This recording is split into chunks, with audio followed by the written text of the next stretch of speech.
Hello and welcome to this episode of The Elephant, and I'm joined by lawyer Apollo Mboya, who's been recently, as you've been seeing, just taking out the issue of how Kenya Power has been trying to backdate payments, making actually consumers, all of us, pay more than actually what we should. And so we're going to be discussing with him about the case that they've taken to court and how it's been going so far. So welcome so much, Apollo Mboya. Thank you for having me. Okay.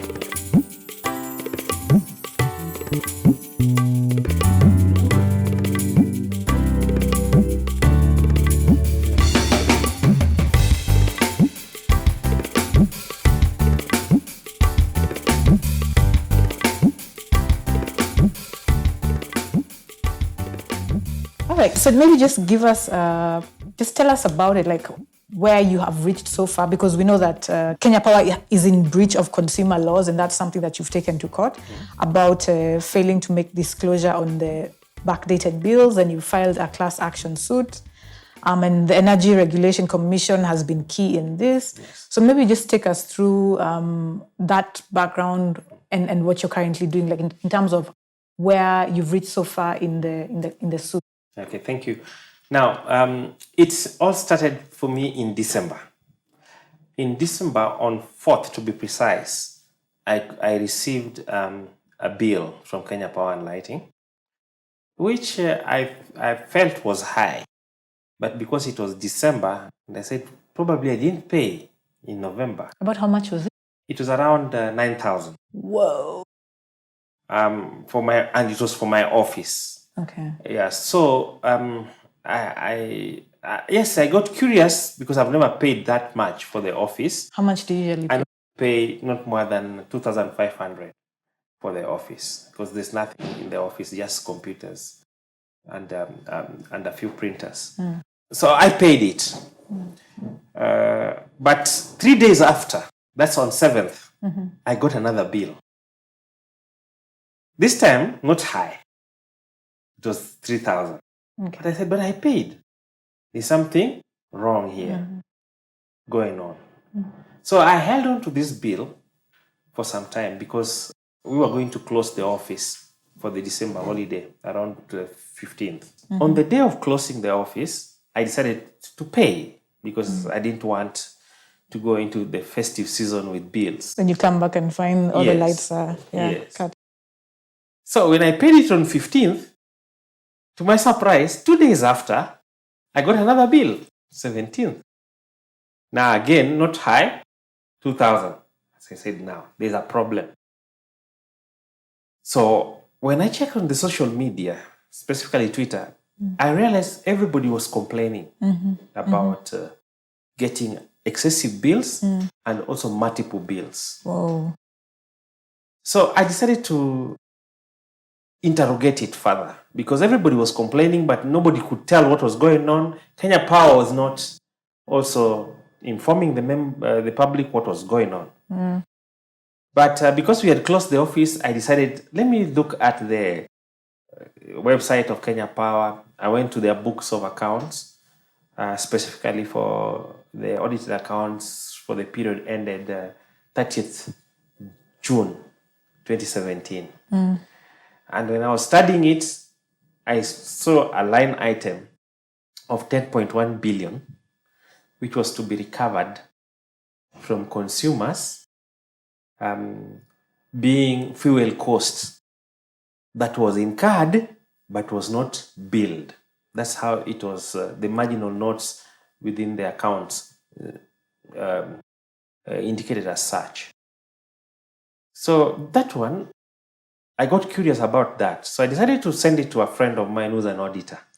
That these are audited accounts, but look at this line item, 10.1 billion being fuel costs to be recovered from consumers, having been incurred but not billed. So I said, I don't understand that. Is it something normal in accounting and auditing for you to have such a line item? Why was it not billed? They should bill us when it falls due. When a bill falls due, you should bill. Yes, so he told me, yes, there is an issue here. And the marginal loss also did not explain it further. Yeah. So when he brought it up, was that a legal issue, or was it that from an accounting and auditing perspective, it looked No, it was not a legal issue. It was more of a accounting issue. But the most interesting part is that these accounts had been audited on behalf of the Auditor General, who is supposed to audit government entities, but it was audited on his behalf by PricewaterhouseCoopers. Yeah. So now that is where I got curious, and I decided to go further. And I wrote to them. I said, what I've just narrated to you about my bills, but also that there are a lot of complaints. They did not reply. And going further, some people, I brought it up on social media, and that's why I like the power of social media. When I brought it up on Twitter, a few people sent to me direct messages and told me that we see you're curious about this. Can I meet you? I explained to you what is going on. Okay. And were those Kenya Power employees? Some of them were insiders there. Wow. So they whispered to me that actually there is a problem. What you are saying is true. There is a problem with our system, the billing system. That they have been, the management had been told, but they have not taken any steps to rectify it. So the only issue that they didn't know was whether it was deliberate or it was just a problem. Like whether it was mischief? Yeah, mischief, to bill us more. Okay. Yeah.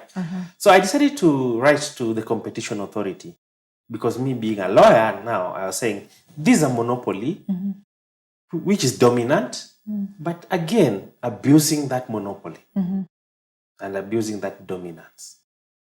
So when I wrote to the Competition Authority then requested me to provide as many of the electricity bills that I was claiming to have been charged. Been overbilled. And I found it very curious. But to my surprise, when Kenya Power realized, because we were copying them in all the correspondence. Okay. And who particularly? Was it the legal side? No, I was the CEO. Okay, directly. Yes. And the Kenya Power finally admitted by a letter that, yes, they have been overbilling consumers. But what they didn't say, which consumers were overbilled and how much were overbilled, and what are they going to do with the money that they overbilled and which they actually got from the consumers, because the consumers don't want to lose electricity, so they pay, and most of them just pay. They complain, but they just pay. Yeah. So I got that letter, and when I got that letter, I was so angry. So while I was actually following my own issue, but when I realized it was a systemic issue, and I decided, no, instead of doing it for myself, let's do it for all the consumers. Wow. Yes, because there are some people in the rural areas with power also who are complaining. A friend of mine called me and told me my mother with 2 bulbs in the house in the rural area was charged 20,000 for the month of December. That's crazy. Yes. So that was the background. Wow. And when they admitted this and then they kept quiet, then I said, this is now the time then now to take them to court. Because you cannot admit that you have been overbilling. And then you just continue like nothing is happening. And then everything is quiet. And so who was it that was being affected? Was it people who pay at the end of the month, or also those that pay via tokens?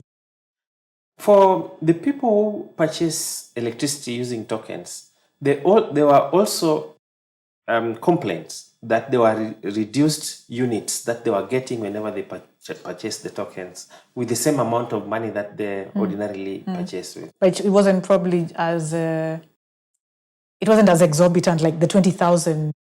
It was because and I could track even the complaints that I was getting. And I said, now for me to track these complaints properly, Wow. I decided to create actually email account Whoa. of switch off kplc at gmail.com, which then I requested the public to send their bills, the complaint and what they feel where they have been overcharged, so that we can interrogate it.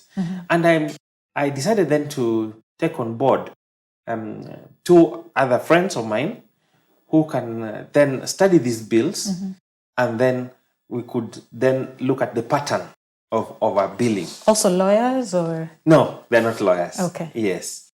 So that's exactly what we did. And we managed to extrapolate a pattern. And we realized that starting from the month, for a segment, starting from the month of July, the overbilling started from there. But the main overbilling took place from November to January of 2018. November 2017 to January 2018. Yes. So what was it? What caused the sudden surge in November, December? Was it because elections had come to an end, or? Now, one of the sources that called me to have a private conversation. Now, one of the insiders. Yeah, actually, this other source now came from the Ministry of Finance. Confided to me that the government had requested the utility company not to bill for certain fuel costs during the election period because the cost of living is going to go up. But that the government had promised that they will give them a grant to cover any of the losses that they would have occurred from their reduced earnings or revenue. However, this plan again went bust because we had a repeat election, presidential election. So it was an extended period. Yeah. And the money that could have been used to cushion them through a grant from the Treasury was used for the purposes of the repeat election. Wow. So when they went to the Treasury to cushion them, the Treasury told them, we don't have money. So what did they do? They decided to come for the consumers. Yeah, put the cost on Kenyans. Yes. And that's what happened. So that's what the source told me. The veracity of it, I don't know. All what we can now say confidently that there was overbilling. Okay. And that overbilling has been admitted by the utility company, which is a monopoly. All what they are yet to say is only three things. Who are these who are overbilled? How much were they overbilled? And what are they going to do with the money that they illegally overbilled the customers? That is now what is remaining. Because out of Kenya Power and Lighting has got 2.5 million approximately customers. So there's different figures given. On one hand, 6.4 million. On the other hand, 2.4 million customers that Kenya Power has. What's the actual number? Now, the actual number of Kenya Power customers definitely change on a daily basis because either people are being connected or disconnected. Yes, and some people are also closing their accounts. And we have to be very careful that customers are people who actually have accounts with their name at Kenya Power. Consumers could be more. Like the people paying rent, people of tokens. Exactly. Okay. Because you could be a tenant in the house. Yes. But you're not the customer of Kenya Power because you don't hold an account with Kenya Power. It is the landlord who holds. Yes. Oh, yeah, that makes sense. Yes. But the figures that they keep on quoting as the people who hold accounts with them is around 2.5. Okay. Yeah, Okay. and they say out of that, around 2.2, half of them are postpaid. Those are the people who pay at the end of the month. and the rest are prepaid. Yes. Okay. So there's two main things here. There's Kenya Power randomly backdating bills in this way, and there's Kenya Power as a monopoly. And I think this might probably be the first time that we are seeing this issue of where bills are being backdated. Correct me if I'm wrong. But it's also giving us the opportunity, probably for the first time, to question at length the whole issue of Kenya Power being a monopoly. So maybe, is this the first time that we're seeing these bills being backdated in this way and people being overpriced? Actually, we don't know whether it's the first time. It could have been going on for several years. Because the only reason you know now is because yes. And probably if they took even a little bit of that money, we wouldn't have noticed. Because if you could have added 50 shillings or 20 shillings on top of it. But because they were taking it in big chunks, there was definitely a clear picture that something wrong was going on. And everyone was complaining about it on social media. Exactly. Yeah. So in terms of when it started, nobody knows. Okay. And that is why in the suit that I filed in the High Court, I've enjoined the Auditor General. And the Auditor General has agreed to do a forensic and system audit of Kenya Power and Lighting. That's when we will know the actual extent of what has been going on. Yeah. Oh, that's good. So those are some of the successes so far. Yes. What else have we seen? And then also, do we know if people who've been overcharged, are people going to get paid back? What's going to happen? Now, those are the questions that now we'll ask the courts that they have admitted, and they're talking about later on the Minister for Energy, Charles Keter, mentioned around 1 million people were affected. So we want to know who are they, okay? And then they tell us what they're going to do with them, to them who are affected. But the most important thing is the question of monopoly, which I've also asked the court to declare that the current monopoly is unconstitutional, based on Schedule 4 of the Constitution of Kenya, Paragraph 8, which actually Schedule 4 gives the county functions and the national government functions. And Paragraph 8 provides that electricity regulations and reticulation, that is the network, is a county function. Yeah. And that being a county function, we ideally should have a little of Kenya Power in every county with its own company. Yeah. So that... And not even necessarily Kenya Power. Not Kenya Power. It has to be a power utility in every... The way what we did with the water sector. The water sector, we devolved that. And that's why we have water companies for every county. Yes.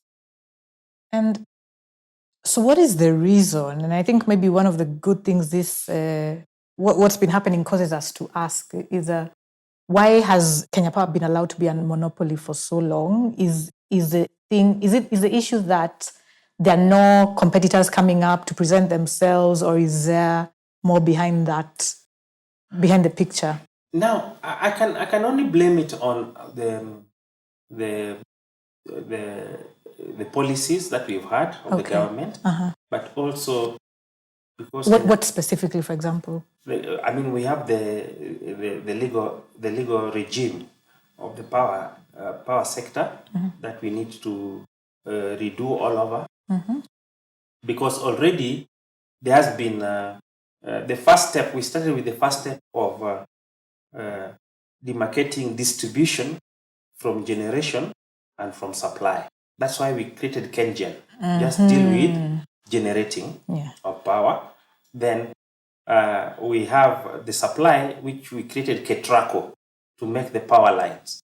And then Kenya Power should be at the tail end of distributing it to the consumers. That's why we have KenGen and other independent power producers. We have also geothermal power. We have these thermal producers who are using diesel. They belong to private entities.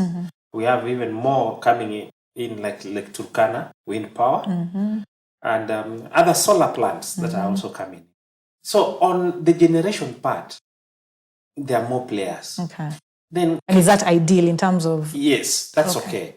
And we So should- in terms of the ability to meet the needs of Kenyans, we have enough. we have enough. Actually, we have not just enhanced the capacity that is there. Okay. Even especially of renewable energy.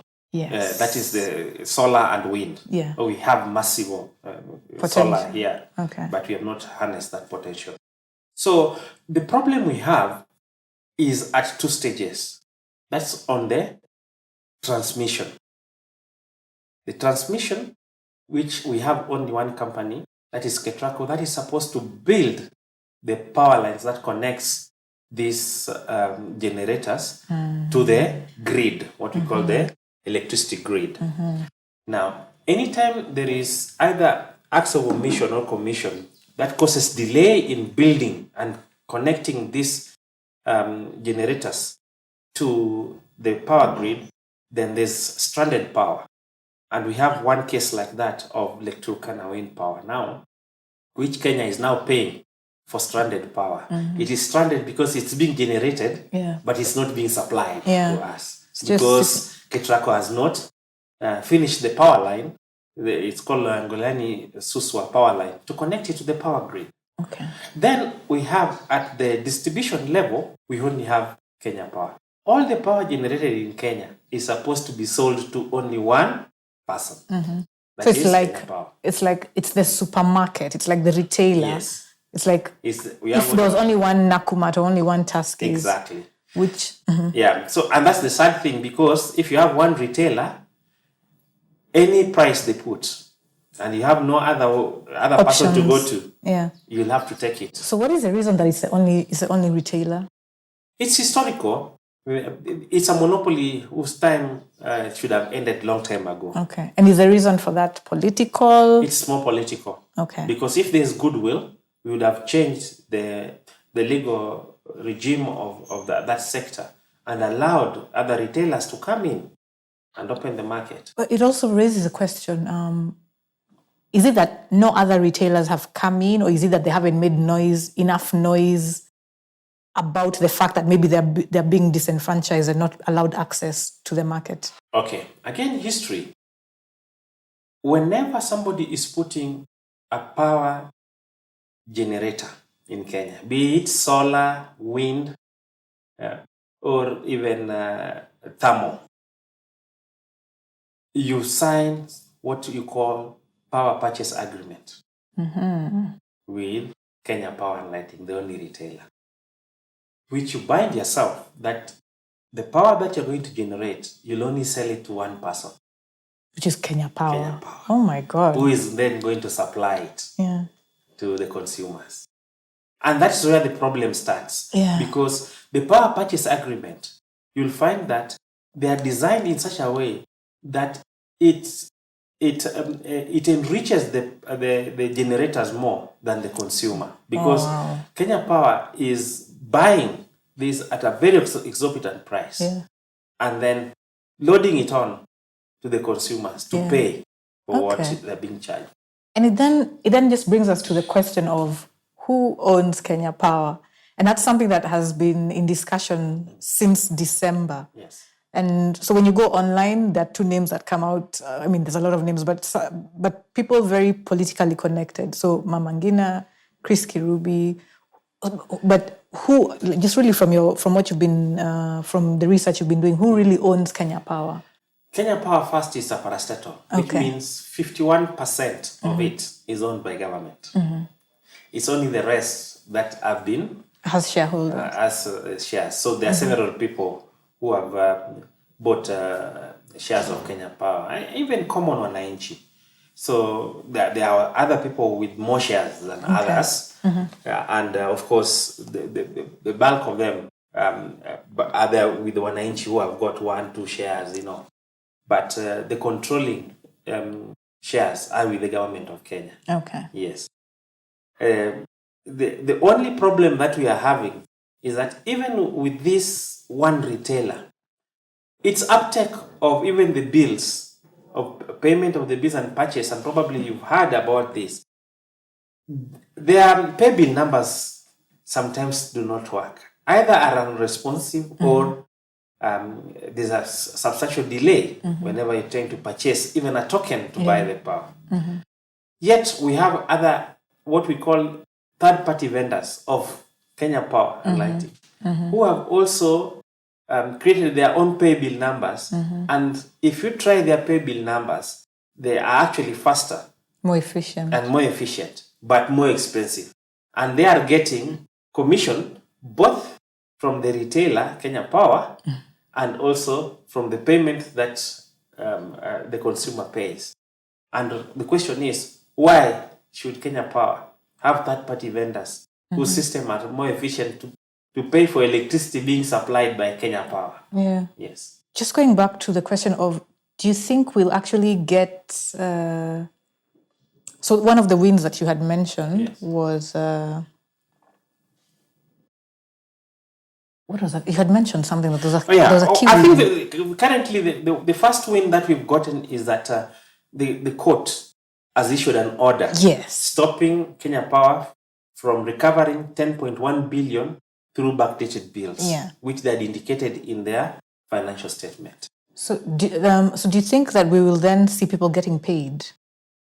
For those now, because they've already stated that they overcharged people. So are we going to see people getting refunded? No, I don't see a refund happening. But what I foresee, and the neatest way to do, is to give them credit that they have paid for electricity in advance.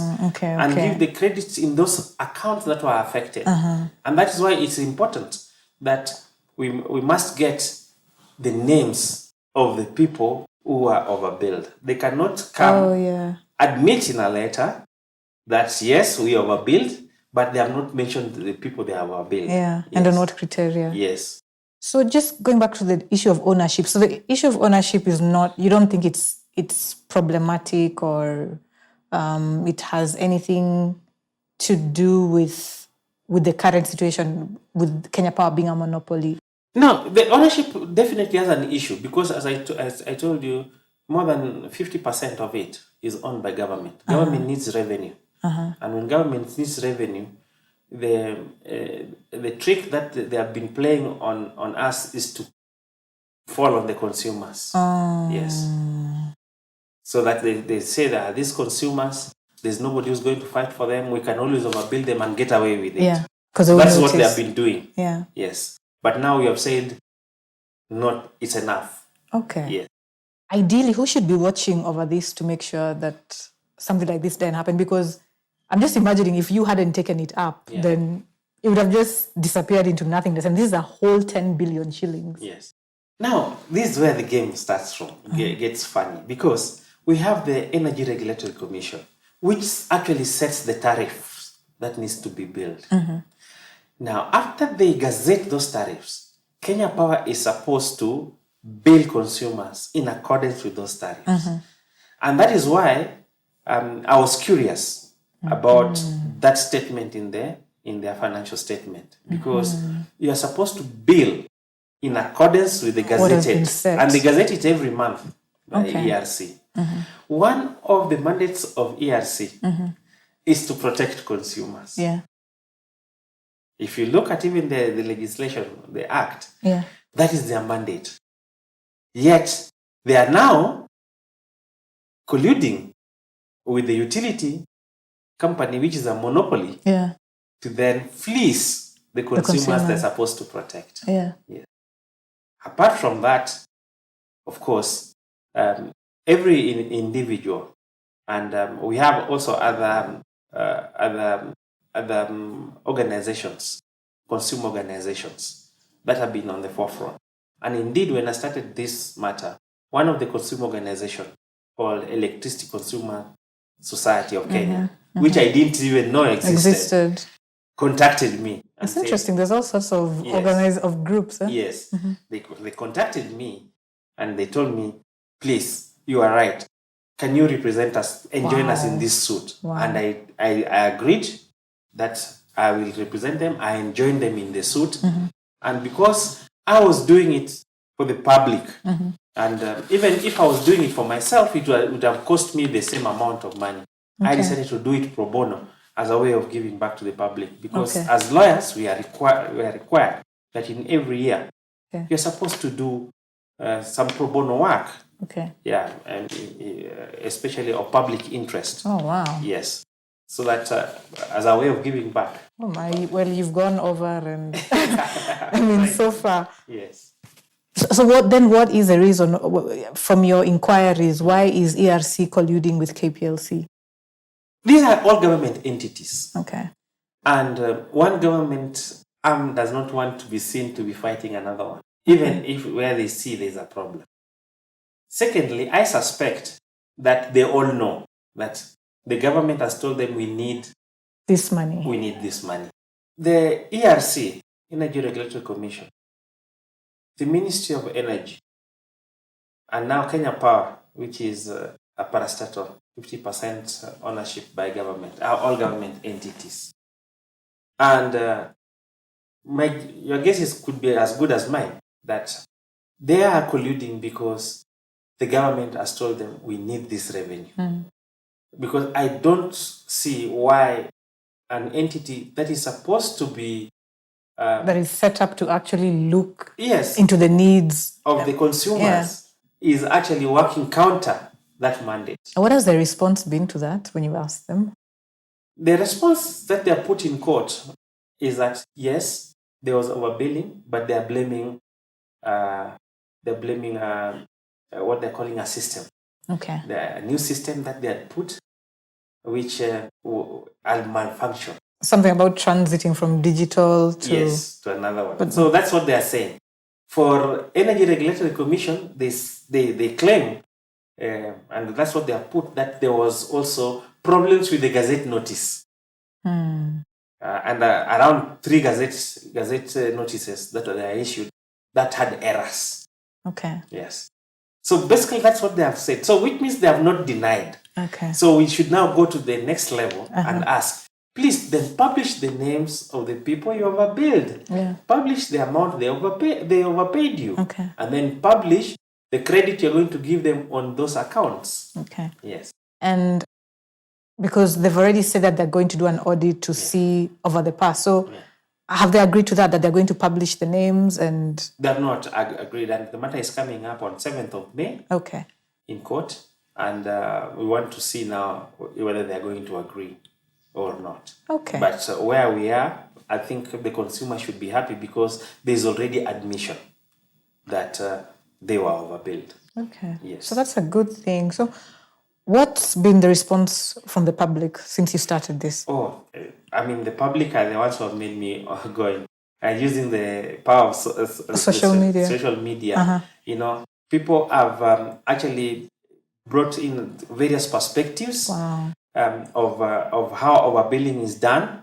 We have educated each other also online. Okay. The most important and that's mostly Twitter. Yes, mostly on Twitter. Although I know some of the discussions are also going into other spaces. Okay. Yeah, which I might not be a member of the group, you know. Yeah. But it's been continuing.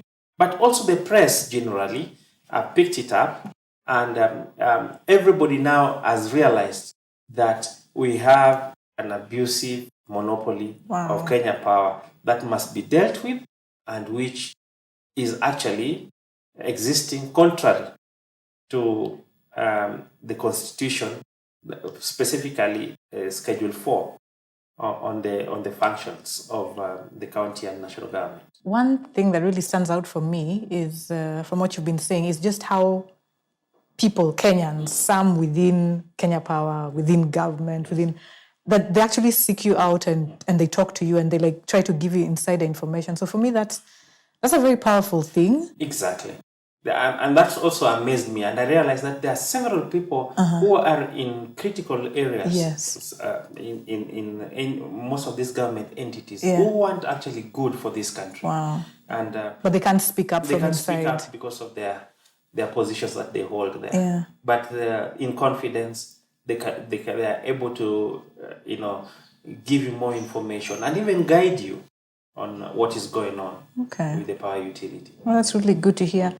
Who are some of the allies you've worked with? Like, have you teamed up with the National Assembly's Energy Committee? To what extent have they been involved? Yes. The National Assembly Energy Committee has actually picked up the issue and summoned the representative, the Minister first of Energy, summoned also the CEO of Kenya Power and Lighting, and also the Director General of the Energy Regulatory Commission. They have had their sessions there, and they have admitted the problems that are in that sector. And I'm waiting for their report, which I believe in the not distant future they'll table before the whole assembly, so that we can actually bring reforms in this sector. Okay. Apart from that, the biggest allies has been the public, because the public are the consumers. Yeah. And they're the ones who are feeling the brunt of this overbilling. Yes.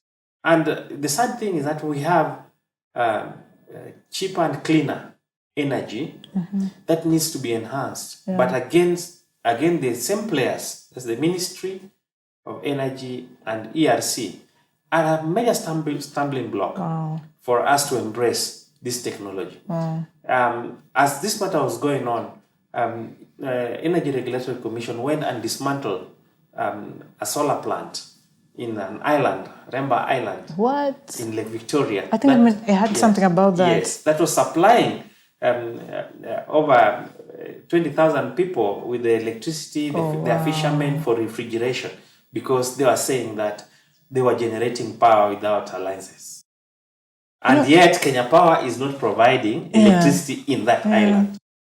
All this just really makes me think about independence and the decolonization process. But actually, as a country, we've never decolonized our energy sector, our energy systems. Yes. And energy is such a vital thing. Yes.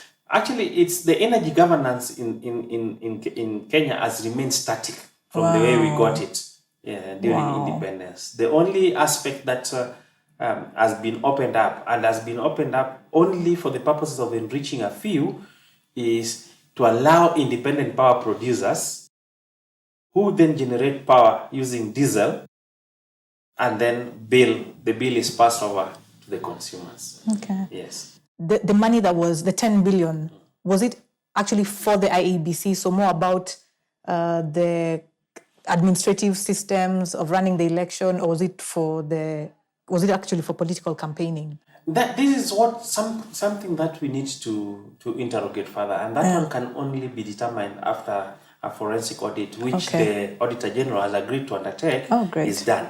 Because it is just indicated 10.1 billion being cost for fuel incurred but not billed. Why would you want to incur, not bill it, then come 6 months down the line and you say now you want to bill it? So they want to bill it retroactively. So it all needs to be broken down so that we understand. We understand what was this? What was this 10.1 billion? And why were they not billing it when it fell due? Okay, just maybe one of the last questions. Have you gotten any backlash as a result of this?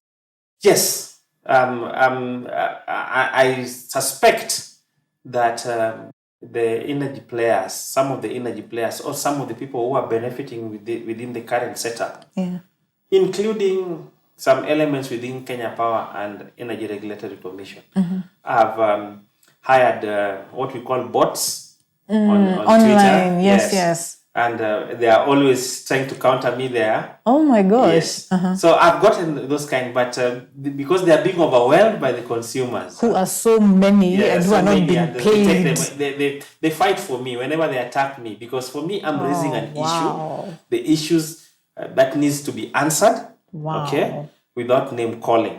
Yes. And it's like very straightforward. You're not straightforward. And I'm not the one saying that they are overbilled. Everyone.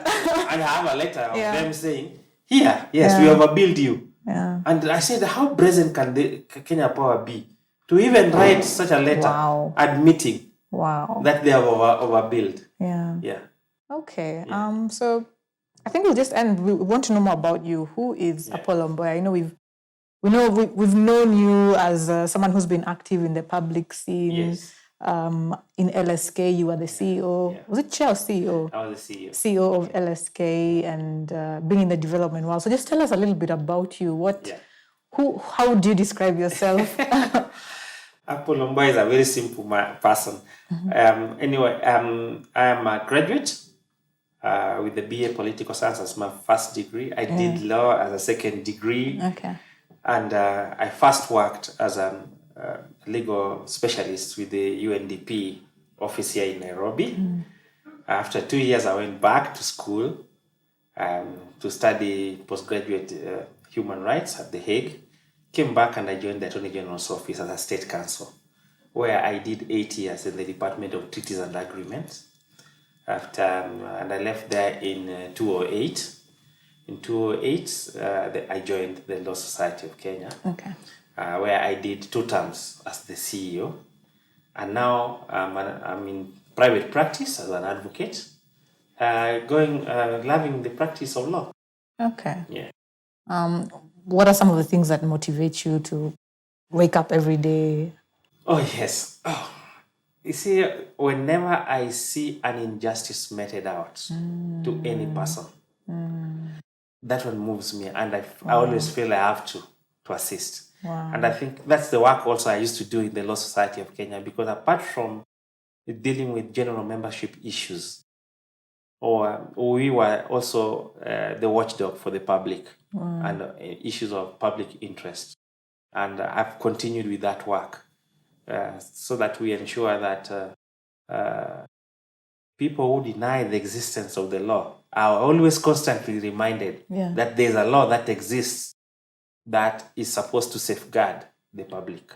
Okay. Yes. Wow. You're the good lawyers. You're the inspiring ones. It's very inspiring, really, what you're doing. Thank you. And even as you're saying that that every lawyer is supposed to do pro bono work, I think like this is just on a whole other level. Yes, I do it a lot. Last year I did one for Chuka University. The 17 students had been expelled after an election, student election issues in that, and they're back there. And whenever I take up public interest cases and I'm successful, I sleep fine. Oh, that's good. Yes. That's good. I don't know if you know about it, but in India, there was a politician who campaigned on water and electricity.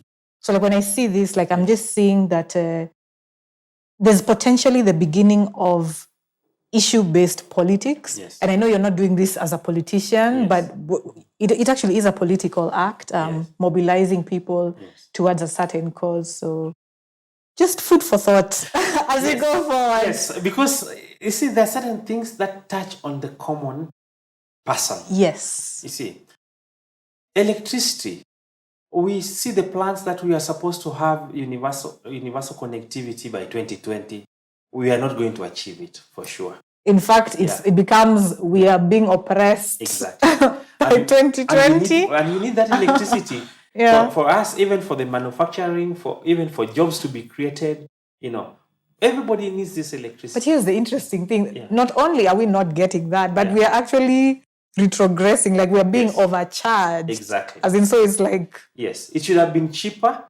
And I think what the government should take a deliberate action to allow for people who want to go off-grid and leave the national grid and construct their own energy, generating plants to make it easier, to allow us to put in solar gadgets, zero rate those solar gadgets so that they can come in cheaply, so that everybody can then get that power, which is, for me, is a basic need. Certainly.